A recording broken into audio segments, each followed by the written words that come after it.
Welcome to Our Girl Relationships. We talk about the problems people face in their day to day lives. Let's start with the video.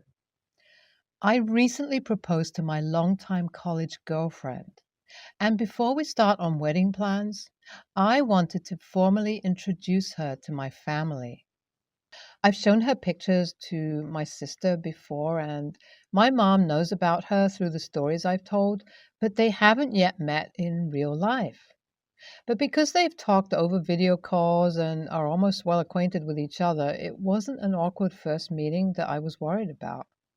So we planned a family weekend where we can all relax and my girlfriend can actually understand what kind of crazy family I come from. When I told my mom about what I had in mind, she suggested that we make it a full on vacation with everyone enjoying themselves. She said that it's been a while since our whole family got together, and it'll be a nice opportunity before my wedding. So I looked into some vacation houses and eventually rented one in Montana. It was a remote location with ample privacy and stellar views. Because of our schedules, my fiance and I were to arrive on the same day as my sister and her husband, while my parents were going to join us the next day. As planned, we reached our rental house on Friday and were really excited about the whole weekend. I couldn't wait for my fiance to finally experience what it's like to be in my family. My sister and her husband joined us in the afternoon. They passed out because of exhaustion as soon as they showered and woke up around 7 in the evening. As my parents were going to join us until the next morning, we decided to pass the time drinking and playing games. I went down to the convenience store in the afternoon to buy some groceries and beverages. As the house was located far into the wilderness, food delivery wasn't an option, and we had to prepare in advance if we didn't want to go hungry. My sister and her husband decided to hit the alcohol as soon as they came down, while I started on cooking us dinner. My fiance offered to help me, but I told her to just focus on mixing with my family. By the time I finished cooking, they were finished with a whole bottle of wine and were really getting energetic. I've known my sister to be all fired up when she gets tipsy, and I guess her husband was the same type. After eating, they started an impromptu dance party and we all started dancing around.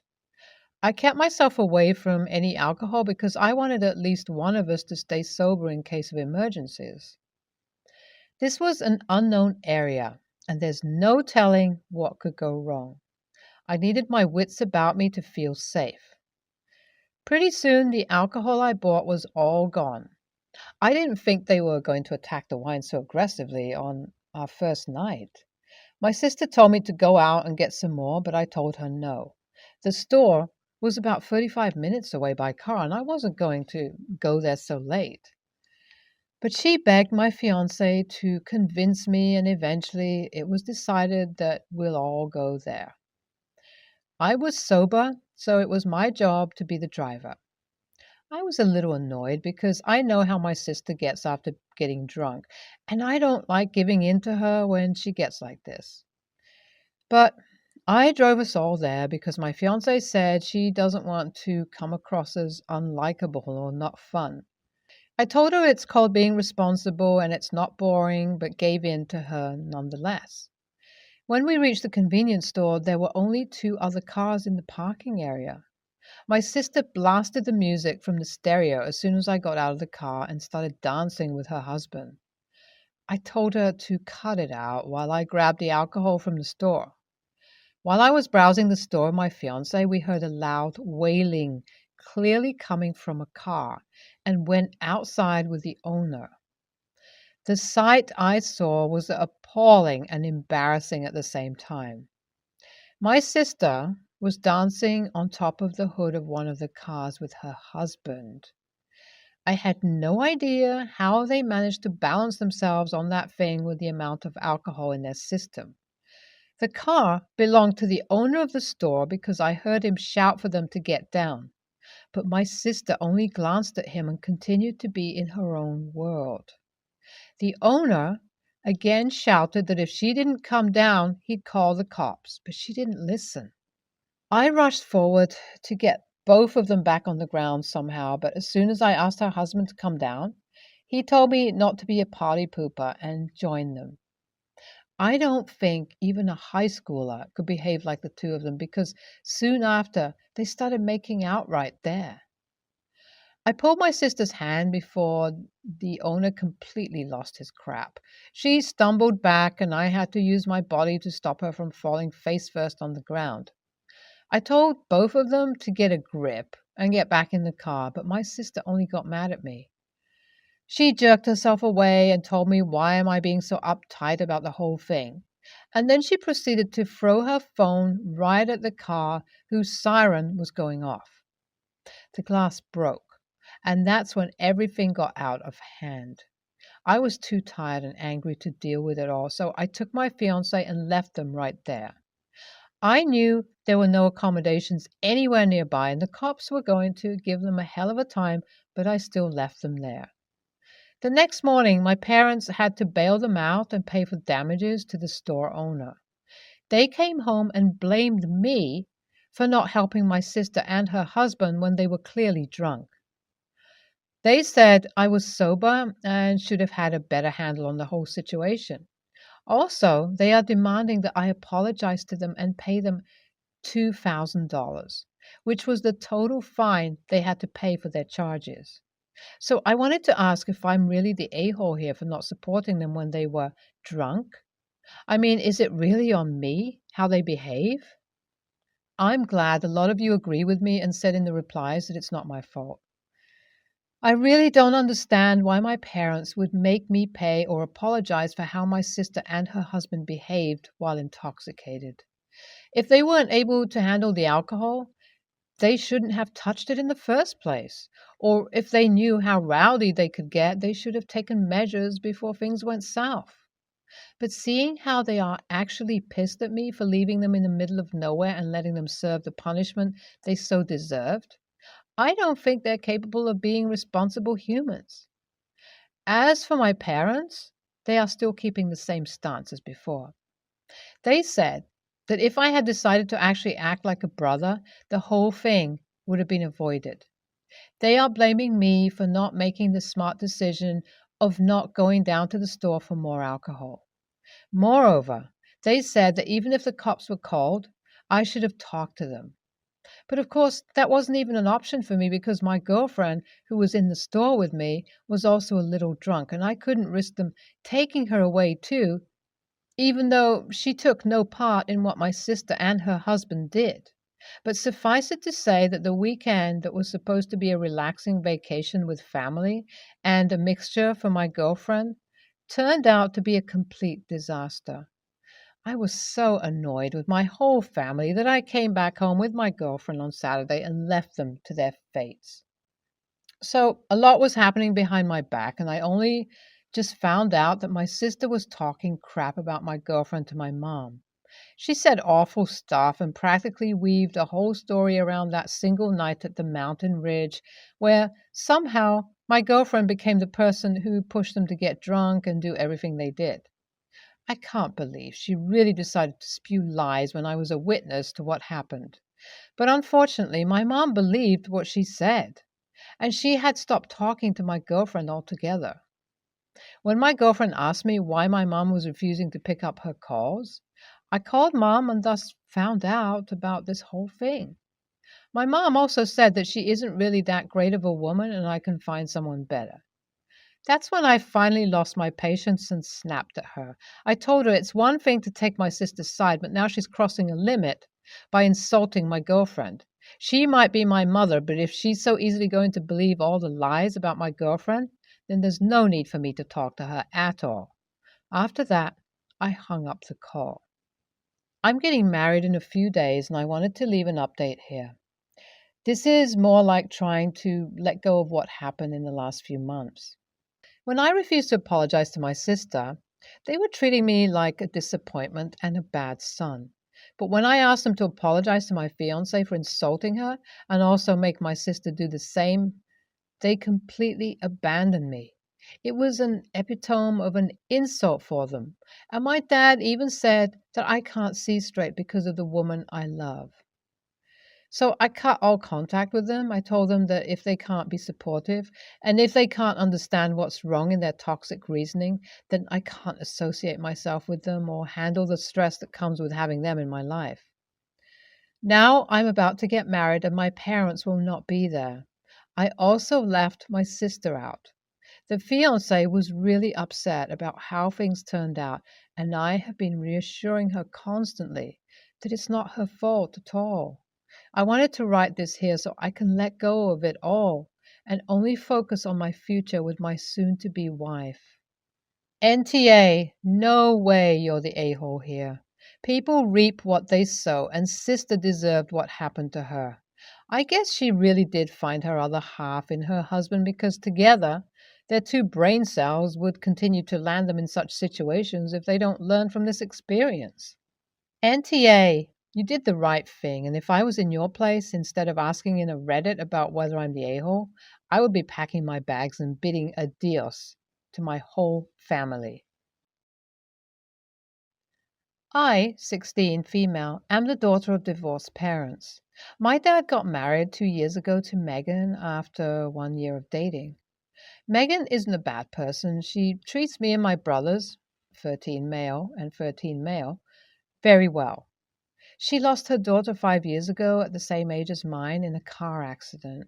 She is much better, but still suffers on her daughter's birthday and death. She's already told me that I physically look like her, short brown hair, and we're both tall. In the past, my parents had custody, which my father stayed with us on weekends and on holidays.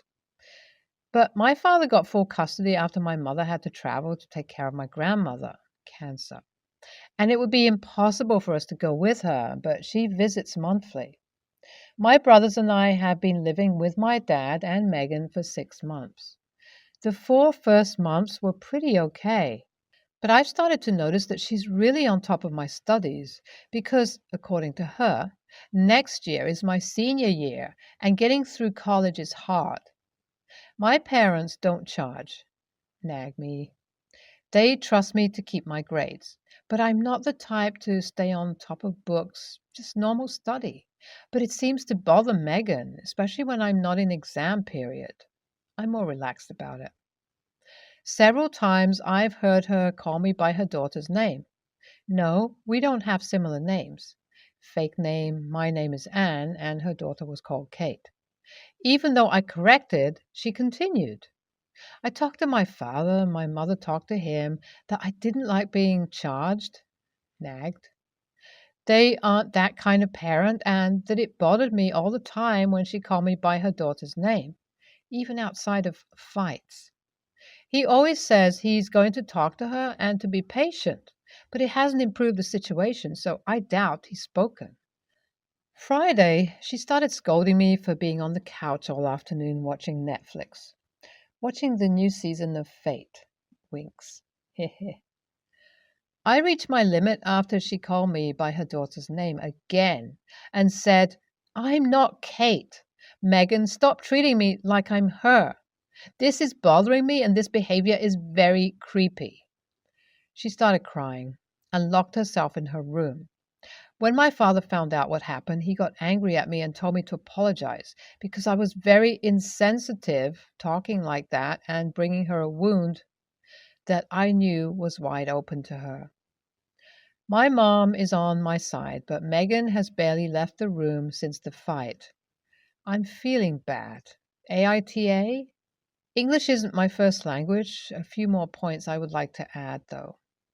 She apologizes for getting my name wrong, but in the next fight, she calls me again, and it's very tiring. She doesn't mess with my brothers, and they have similar names. Fake names, Jamie and James. My parents don't care about my studies because I have my specific way of studying. I have diagnosed ADHD, and I found the specific way that works for me, which is to study one subject a day. My grades are very good. My lowest grade was 9, but it was chemistry and I have a hard time. And several times I study, usually I do exercises or read, between class or lunch breaks so I don't have to study at home or I participate in in-depth study classes. Even though I say that I have my method of study and that I don't like to be nagged about it, plus my grades are good, she says it's not enough. And she doesn't nag my brothers. They have average grades. That's why I associate it with the fact that she thinks I'm her daughter. I don't mistreat her. I really like her. She treats me well and makes my father happy, but her behavior only drives me away. NTA. Megan needs therapy, and your dad is an a-hole for enabling Megan's behavior. I understand the loss of a child must be horrible for her, but to the point where she's calling you Kate? NAH. Do not feel bad for telling her what needed to be said and what your father wouldn't say to her. Your dad should have been on top of this from the start.